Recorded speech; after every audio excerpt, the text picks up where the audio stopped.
Mamamalengke tayo sa bayan ng Quiapo. Actually, taga Quiapo ako pero madalang lang akong pumupunta dito sa bayan. Siya nga palang ganda ng bundok ano. Yan yung tinatawag na Mount Bulaylay. Matagal na akong nakatira dito sa Quiapo pero hindi pa ako nakaakyat. May magandang view deck ang bundok na yan at may passive line pa.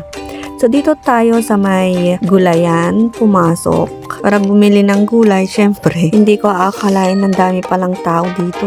Medyo nakakahilo, pero syempre ayos lang yan. Medyo na-ignorante nga ako na nakakita yung mga paninda nilang gulay kasi ang ganda sa mata, makukulay at saka fresh.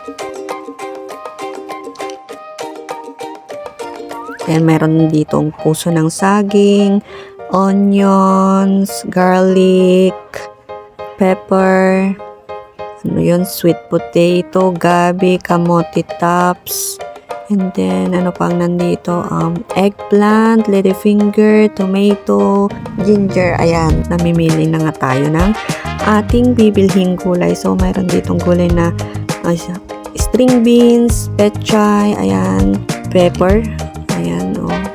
Ang daming paninda, nakaka-enggan yung bumili, parang gusto mo nang bilhin lahat. So dito sa part na to, bibili kami ng onion, white onion. Hindi ako nagkakamali, 120 per kilo niyan. Pero alam nyo ba, may Martes ako. Doon sa India pala ay ang onion doon is 25 pesos lang per kilo.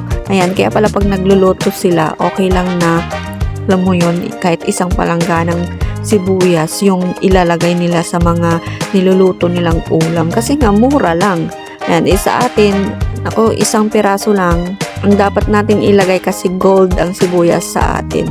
Wala lang, naisingit ko lang ang about India kasi alam nyo naman na very interesting para sa akin ang Indian tradition, Indian culture, basta about India. Gusto ko nang tumira dun eh. Charis. So, tapos na tayo nakabili ng ating mga condiments. So, let's go. Uwi na tayo at ako'y dyan inahihilo na dahil sa sobrang init na rin at yung madaming tao siya na i-irritate yung mata ko. Medyo nakaka-stress pero in fairness, nag-enjoy akong mamalengke dito. Parang first time mamalengke no? Pero talagang first time akong mamalengke dito talaga sa Quiapo. Ewan ko kung kailan yung last na pumunta ako dito sa bayan ng Quiapo. Hindi ko na matandaan pero ang natatandaan ko, same yung clothes na suot ko nung pumunta ako ulit dito. So yun lang po. Thank you for watching and see you in next video.